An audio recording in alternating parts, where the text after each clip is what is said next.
कि हर north Korean जो है वो साउथ कोरिया की तरक्की को देखकर रश करता है। इसी तरह हर पाकिस्तानी जो है वो भारत की तरक्की को देखकर रश करता है। पाकिस्तान का जो अटारी सेक्टर है उसके ऊपर ना बॉर्डर की तस्वीर थी, उस पर लिखा था कि सरहद के उस पार जो है तेल इतने का है, इस पार तेल इतने का है, सरहद के उस पार बिजली इतने की है, सरहद के इस पार बिजली इतने की है। नून गनमैन है कोई जो चुन चुन के मार रहा है, पता नहीं कौन है, कहाँ से आता है। और वो जैसे वो बच्चन साहब की मूवीज में होता था ना कि छुप छुपा के हीरो आता था, उड़ा के चला जाता था। iPhone 17 है, iPhone 20 है, that should be designed in India. असल पैसा वहां पर है।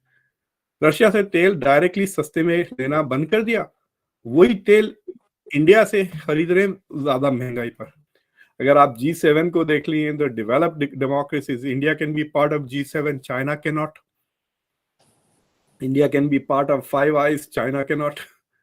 आपको पता है, मेरे एक दोस्त है जो दुबई में काम कर रहे थे, वो बच्चे जिनके माँ बाप पाकिस्तान से आए थे, तो they were going and working in the Gulf and they were telling the employers के हमारे पेरेंट्स इंडिया से। They were not telling that we are from, like we are Pakistani Americans, नहीं कह रहे थे अपने आप को। They would say we are of Indian origin. But the point was कि saying that I am from India, उनका status immediately उनकी credibility बढ़ा दे रहा था।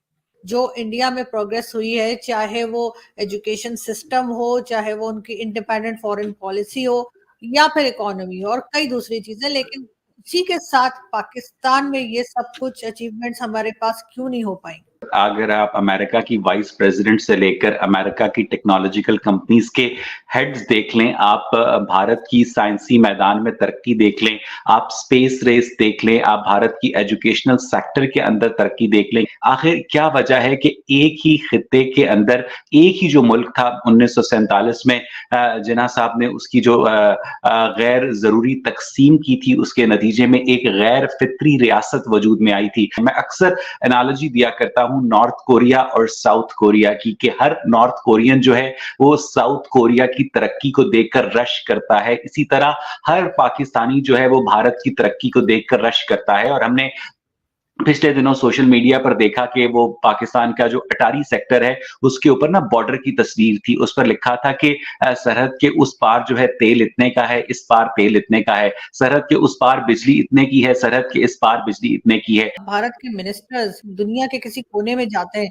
जिस तरह से उनकी रिस्पेक्ट होती है, जिस तरह से उनको रिसीव करने के लिए लोग आते हैं, हमारे लोगों को कोई लेने नहीं आता। आपको याद होगा इमरान खान अमेरिका गए थे तो खुद ही बस पकड़ के पहुंच गए थे। जब आपके घर कोई अमीर रिश्तेदार आता है तो आपके घर वालों की आओ भगत में फर्क होता है, और जब आपके दरवाजे पर घंटी बजती है और अल्लाह के नाम पर भीख मांगी जाती है तो आपके रिस्पॉन्स में फर्क होता है। 2 साल पहले की बात है, गवर्नमेंट ऑफ पाकिस्तान के ना IMF से मुज़ाकरात चल रहे थे। उन दिनों में न्यू टीवी लाहौर में मुलाजमत करता था, तो हमारे एक कॉरेस्पॉन्डेंट ने हमें बताया कराची से कि पाकिस्तान का जो मुज़ाकराती वफ्द है जो कि कतर के जिस होटल में ठहरा हुआ था, उन लोगों ने 8 कमरे बुक किए थे उस 5 स्टार में। ये लोग भीख मांगने आए थे, और IMF का जो वफ्द था उन लोगों ने 2 कमरे उसी होटल में बुक किए थे जो कि उनको इमदाद देने आए थे। तो इस तरह से जब भीख मांगने वालों का जो रवैया है वो इस तरह का होगा तो मुझे नहीं लगता कि आपकी दुनिया में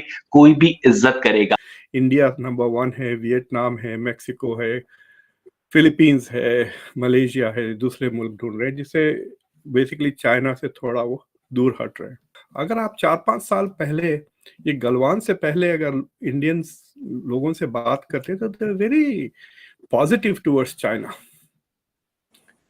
बॉलीवुड के मूवीज भी बन रहे थे, मुझे याद नहीं है वो मेड इन चाइना या ऐसे कोई मूवीज भी बन रहे थे, लोग जाके रह रहे थे चाइना में। इंडिया के कई प्रोफेसर्स हैं जो आते जाते रहते हैं आप China, there is a lot of dialogues वगैरह।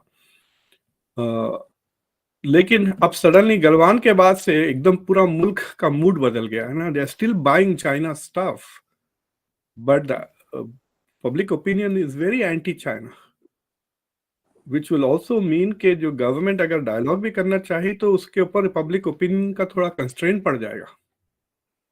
सो चाइना की जो फॉरेन पॉलिसी है, it has I think become a big threat to China's economic policy, और वो आपको नजर आ रहा है। तो ये बेसिकली जो इटाली का जो इटालियन विड्रॉल है BRI में से it's like a tip of the iceberg. उसके बाद जो कार्ड्स डील हुए, India is holding a winning hand on many issues. सबसे बड़ा डेमोग्राफिक है। India is now the world's biggest country, not only the world's biggest country, but half the population is below 30. So India is a young country compared to China जो बुढ़ी हो गई है। So एक तो डेमोग्राफिक एडवांटेज है India, कोई दूसरी कंट्री नहीं है ऐसा जिसके पास एक ऐसा डेमोग्राफिक एडवांटेज हो और टैलेंट पूल हो। इजिप्ट के पास भी आबादी है, बड़ी तेजी से बढ़ रही है, आपके पास भी आबादी है, but you don't have talent pool. अगर आप 10 मजदूर भेजने के बजाय 2 IT इंजीनियर्स भेज दें तो वो बहुत ज्यादा पैसे भेजेंगे रेमिटेंसेस। फिर एक्सीडेंटली जो इंडियंस ने जो फील्ड्स चुने हैं to specialize in, that is the cutting edge technology which is digital technology, right? So that is another advantage.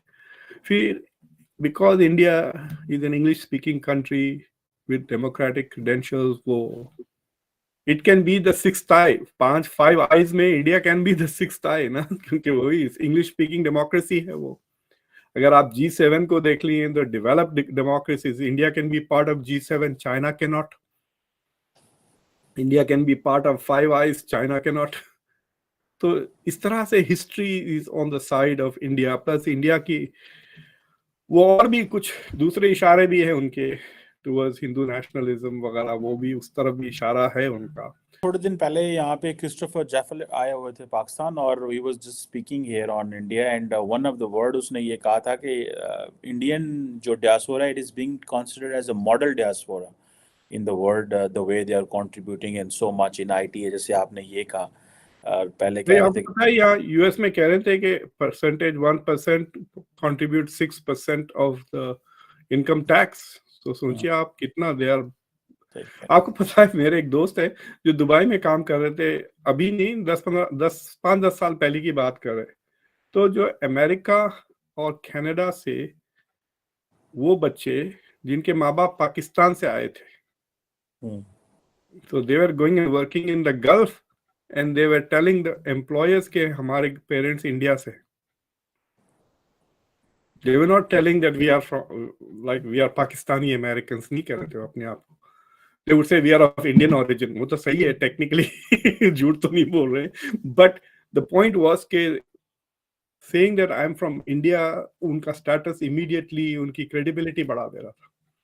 Covid के बाद से ही पूरी दुनिया में रिसेशन का दौर आ गया और इससे बड़ी बड़ी GDP स्लो डाउन हो गई, जैसे कि चाइना और यूरोपियन देश स्लगिश हो गए जब ग्रोथ की बात आई। वहीं अमेरिका में भी इकोनॉमिक एक्टिविटी काफ़ी स्लो हो गई, जबकि भारत एक तरफ ग्रोथ दिखाता रहा। और जब सारे देश माइनस में ग्रोथ दिखा रहे थे, उस वक्त भी भारत ने लगभग 2% की ग्रोथ दिखाई थी।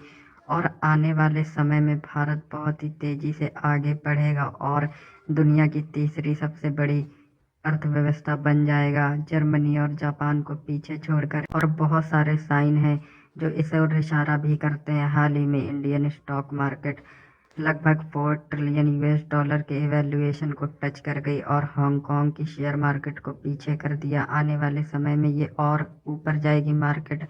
और ऐसे में पाकिस्तानी लोग इंडिया की तरक्की को देखकर काफ़ी जल भुन रहे हैं, क्योंकि उनका खुद का देश वो हर परेशानी झेल रहा है जो एक आम आदमी अपने जीवन में झेलना नहीं चाहता, और उसका जिम्मेदार उनकी आर्मी, एस्टेब्लिशमेंट और खुद उनके लोग हैं।